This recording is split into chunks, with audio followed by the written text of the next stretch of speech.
नमस्कार मित्रांनो, आपल्या सगळ्यांचं या व्हिडिओमध्ये स्वागत आहे.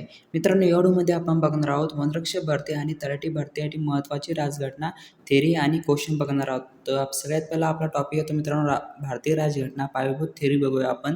तर राजघटना जी आहे ती स्वीकारण्यात कधी आली मित्रांनो? तर स्वीकारण्यात आली मित्रांनो 26 नोव्हेंबर 1949 रोजी जी आहे आपली राजघटना जी आहे ती स्वीकारण्यात आली. आणि अंमलात कधी आली मित्रांनो? अंमलात जी आली मित्रांनो 26 जानेवारी 1950 रोजी जी आहे अंमलात आली. घटना समितीची पहिली बैठक कधी झाली मित्रांनो? तर 9 डिसेंबर 1946 मध्ये झाली मित्रांनो. आणि घटना समितीचे कायमस्वरूपी अध्यक्ष कोण होते? डॉक्टर राजेंद्र प्रसाद होते. ते 4 पॉईंट ध्यानात ठेवा मित्रांनो. 26 नोव्हेंबरला काय स्वीकारण्यात आली, त्यानंतर जी आली 26 जानेवारीला जी आली अंमलात आली मित्रांनो. त्यानंतर घटनाची बैठक झाली मित्रांनो घटनेची, ती झाली 9 डिसेंबर 1946 रोजी झाली. आणि घटना समितीचे कायमस्वरूपी अध्यक्ष जे होते मित्रांनो ते होते डॉक्टर राजेंद्र प्रसाद.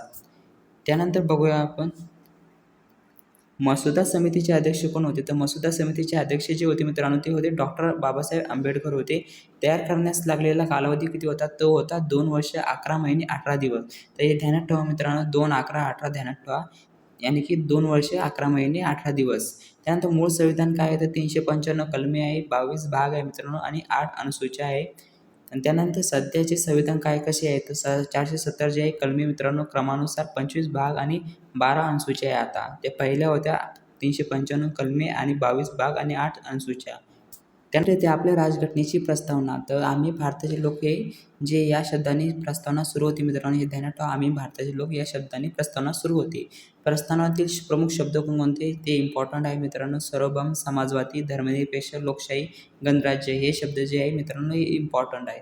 प्रस्तावनेत दिलेली प्रमुख उद्दिष्टे काय? तर न्याय, सामाजिक आणि आर्थिक राजकीय जे आहे न्याय मित्रांनो, स्वातंत्र्य, समता आणि बंधुता हे जे आहे राजघटनेची प्रस्तावनेमध्ये आहे मित्रांनो. तर बघूया आपण परीक्षेसाठी अत्यंत महत्त्वाची कलमे कोणकोणती. तर कलमे 12 मध्ये काय दिलेलं? तर राज्याची व्याख्या दिलेली आहे मित्रांनो. हे ध्यानात ठेवा, राज्याची व्याख्या जी दिलेली आहे कलम 12 मध्ये दिलेली आहे. त्यानंतर कलम 13 मध्ये काय आहे? तर मूलभूत अधिकारांचे संरक्षण व विसंगत कायदे रद्द करणे जे आहे ते कितव्या कलमामध्ये आहे? तर कलम 13 मध्ये आहे मित्रांनो. कलम 14 मध्ये काय आहे? तर कायद्यापुढे समानता आणि समान संरक्षण जे आहे ते कलम 14 मध्ये आहे. त्यानंतर कलम 15 येते मित्रांनो. कलम 15 मध्ये काय दिलेले आहे? तर धर्म, वंश, जात, लिंग किंवा जन्मस्थळ यावरून भेदभावास मनाई मित्रांनो. हे ध्यानात ठेवा. कलम 15 मध्ये काय आहे? तर धर्म, वंश, जात, लिंग किंवा जन्मस्थान यावरून भेदभावास मनाई आहे.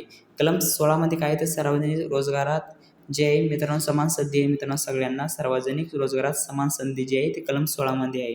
कलम 17 मध्ये काय येते? तर अस्पृश्यता निर्मूलन, अस्पृश्यता पाळणे हे गुन्हा आहे मित्रांनो. त्यानंतर कलम 18 मध्ये काय दिलेलं आहे? तर पदव्यांची समाप्ती दिलेली आहे. त्यानंतर कलम 19 मध्ये काय दिलेले आहे? तर कलम 19 मध्ये जे दिलेले आहे मित्रांनो ते आहे भाषण, अभिव्यक्ती व स्वातंत्र्याचे अधिकार दिलेले आहे मित्रांनो. हे ध्यानात ठेवा. कलम 19 मध्ये काय दिलेले आहे? तर भाषण, अभिव्यक्ती व स्वातंत्र्याचे अधिकार. त्यानंतर कलम 20 मध्ये काय दिलेले आहे? तर गुन्ह्याबाबत दोषीविषयी संरक्षण आहे. त्यानंतर कलम 21 मध्ये काय आहे? तर जीवन व वैयक्तिक स्वातंत्र्याचा अधिकार आहे. कलम 21A मध्ये काय आहे? तर शिक्षणाचा अधिकार आहे. 6 ते 14 वर्ष वयोगटातील मुलांना जे आहे शिक्षणाचा अधिकार आहे. त्यानंतर कलम 22व्या मध्ये बघूया आपण. कलम 22 मध्ये काय आहे? तर अटक व नजरकैदेपासून संरक्षण दिलेले आहे मित्रांनो. अटक व नजरकैदेपासून संरक्षण काय दिलेले आहे? कलम 22 मध्ये दिलेलं आहे. कलम 23 मध्ये काय आहे? तर मानवी तस्करी व सक्तीचे मजुरीस बंदी आहे मित्रांनो. त्यानंतर कलम येते आपले कलम 24 येते कारखान्यामध्ये बाल मजुरीस बंदी आहे मित्रांनो. कलम 24 मध्ये आहे. कलम 25 ते 28 मध्ये काय आहे मित्रांनो? धार्मिक स्वातंत्र्याचा अधिकार आहे. कलम 29 ते 30 मध्ये काय आहे? तर सांस्कृतिक व शैक्षणिक अधिकार आहे मित्रांनो अल्पसंख्याकसाठी. त्यानंतर 32व्या कलमीमध्ये काय मित्रांनो? 32वे कलम घटनात्मक उपायांचा अधिकार आहे. त्यानंतर कलम 36 ते 51 मध्ये काय आहे? तर राज्याच्या धोरणाची मार्गदर्शन तत्त्वे मित्रांनो. त्यानंतर कलम 51A मध्ये काय आहे? तर मूलभूत कर्तव्य भाग 51A आहे. त्यानंतर कलम 52 मध्ये काय आहे? तर भारताचे राष्ट्रपती आहे. हे ध्यानात ठेवा. कलम 52 मध्ये काय आहे? तर भारताचे राष्ट्रपती आहे. कलम 54 मध्ये काय मित्रांनो? राष्ट्रपती निवडणूक प्रक्रिया आहे कलम 54 मध्ये. कलम 61 मध्ये काय आहे? राष्ट्रपतीवर महाभियोग प्रक्रिया आहे मित्रांनो. त्यानंतर कलम 63 मध्ये काय आहे? तर भारताचे उपराष्ट्रपती आहे. कलम 74 मध्ये काय आहे? तर मंत्रिमंडळ राष्ट्रपतींना सल्ला देण्यास आहे. त्यानंतर कलम 76 मध्ये काय आहे? कोणती कलम येते मित्रांनो? कोणता येते? तर भारताचा महान न्यायवादी येते. त्यानंतर कलम 79 मध्ये काय संसद रचना आहे मित्रांनो. कलम 80 मध्ये काय आहे? तर राज्यसभा रचना आहे.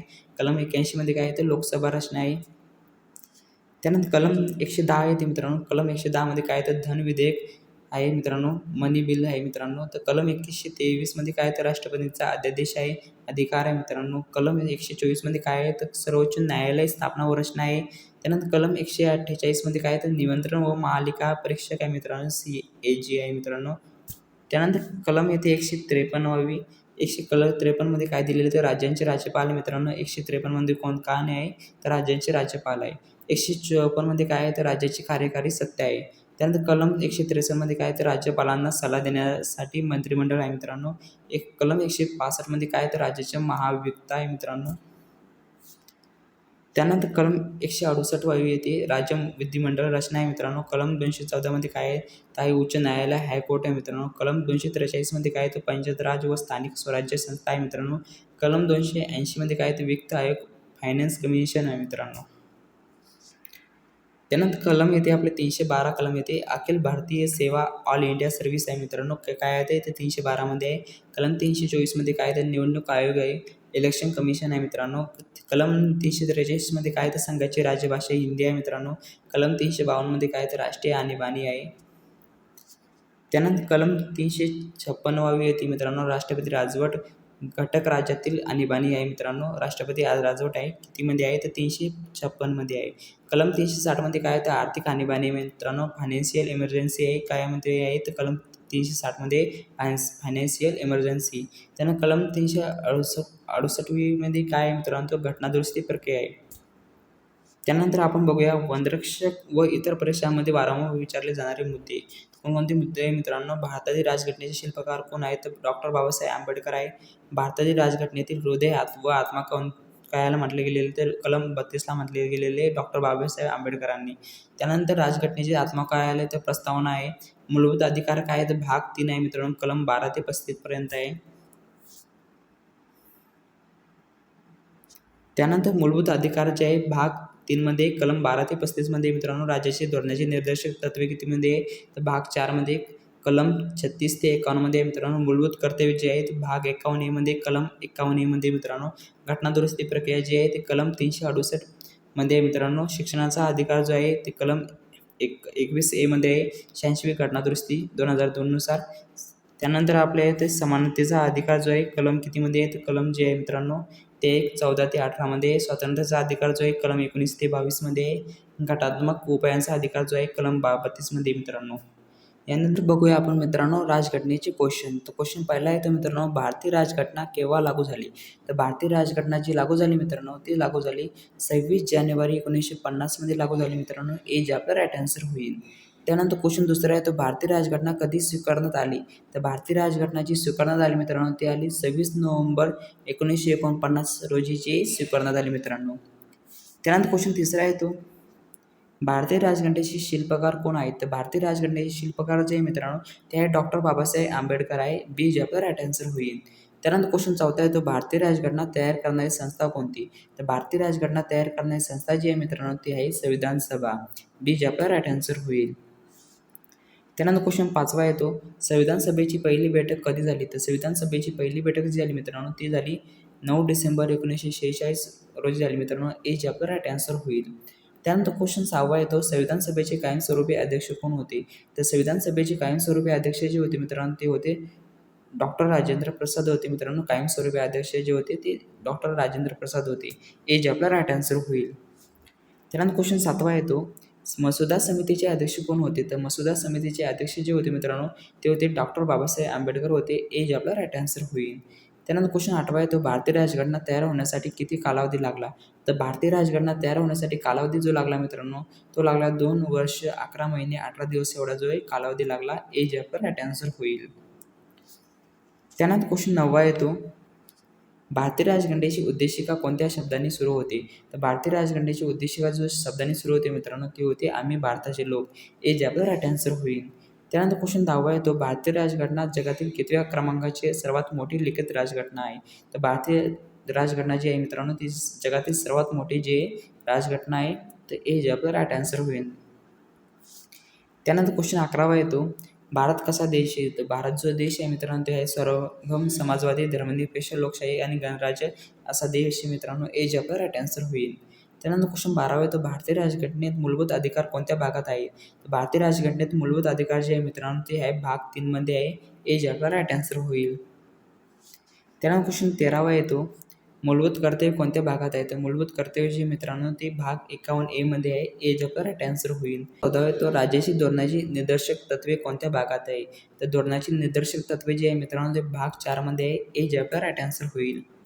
त्यानंतर क्वेश्चन 15 येतो भारतीय राज्यघटनेत सध्या किती मूलभूत अधिकार आहेत? तर भारतीय राज्यघटनेत सध्या मूलभूत अधिकार जे आहे मित्रांनो ते 6 आहे. ए जे आपलं राईट आन्सर होईल. त्यानंतर क्वेश्चन 16 आहे तो भारतीय नागरिकांची मूलभूत कर्तव्य किती आहेत? तर भारतीय नागरिकांची मूलभूत कर्तव्य जे मित्रांनो ते 11 कर्तव्य आहे. ए जे आपलं राईट आन्सर होईल. त्यानंतर क्वेश्चन 17 येतो भारतीय राज्यघटनेचा कलम 14 कशाशी संबंधित आहे? तर भारतीय राज्यघटनेचा कलम 14शी संबंधित आहे मित्रांनो ते कायद्यापुढे समानता आहे मित्रांनो. ए जे आपलं राईट आन्सर होईल. त्यानंतर क्वेश्चन 18 येतो शिक्षणाचा अधिकार कोणत्या कलमात आहे? तर शिक्षणाचा अधिकार जो आहे मित्रांनो कलम 21 ए मध्ये आहे मित्रांनो. ए जे आपला राईट आन्सर होईल. त्यानंतर क्वेश्चन 19 येतो घटनात्मक उपायांचा अधिकार कोणत्या कलमात आहे? तर घटनात्मक उपायांचा अधिकार जो आहे मित्रांनो तो आहे कलम 32 मध्ये आहे. ए जे आपला राईट आन्सर होईल. त्यानंतर क्वेश्चन 20 येतो भारताचे पहिले राष्ट्रपती कोण होते? तर भारताचे पहिले राष्ट्रपती जे होते मित्रांनो ते होते डॉक्टर राजेंद्र प्रसाद होते. ए जे आपला राईट आन्सर होईल. त्यानंतर क्वेश्चन 21 येतो भारताचे पहिले पंतप्रधान कोण होते? तर भारताचे पहिले पंतप्रधान जे होते ते होते जवाहरलाल नेहरू जी होते. ए जे आपला राईट आन्सर होईल. त्यानंतर क्वेश्चन 22 येतो भारतीय राज्यघटनेचं संरक्षण कोण आहे? तर भारतीय राज्यघटनेचं संरक्षण जो आहे मित्रांनो ते आहे सर्वोच्च न्यायालय. ए जे आपला राईट आन्सर होईल. त्यानंतर क्वेश्चन 23 येतो भारतात किती प्रकारचे आणीबाणीचे प्रकार आहेत? भारतात जे आणीबाणीचे प्रकार आहे मित्रांनो 3 आहे. ए जे आपला राईट आन्सर होईल. त्यानंतर क्वेश्चन 24 येतो राष्ट्रीय आणीबाणी कोणत्या कलमानुसार लागू होते? तर राष्ट्रीय आणीबाणी जी लागू होती मित्रांनो ती होती कलम 352 नुसार लागू होते. ए जे आपला राईट आन्सर होईल. त्यानंतर क्वेश्चन 25 येतो राष्ट्रपती राजवट कोणत्या कलमानुसार लागू होते? तर राष्ट्रपती राजवट जी लागू होती मित्रांनो कलम 356 नुसार लागू होते मित्रांनो. ए जे आपला राईट आन्सर होईल. त्यानंतर क्वेश्चन 26 येतो आर्थिक आणीबाणी कोणत्या कलमानुसार लागू होते? तर आर्थिक आणीबाणी जी लागू होते मित्रांनो कलम 360 नुसार लागू होते. ए जे आपला राईट आन्सर होईल. त्यानंतर क्वेश्चन 27 येतो भारतीय राज्यघटनेतील नागरी तत्व कोणत्या भागात येतं? नागरी तत्व जे भागात आहे मित्रांनो ते भाग 2 मध्ये आहे. ए जे आपला राईट आन्सर होईल. त्यानंतर क्वेश्चन 28 येतो भारताचे राष्ट्रपती कोण निवडतात? तर भारताचे राष्ट्रपती जे निवडतात मित्रांनो ते निवडतात निवडणूक आयोग मंडळ निवडतात मित्रांनो. ए जे आपला राईट आन्सर होईल.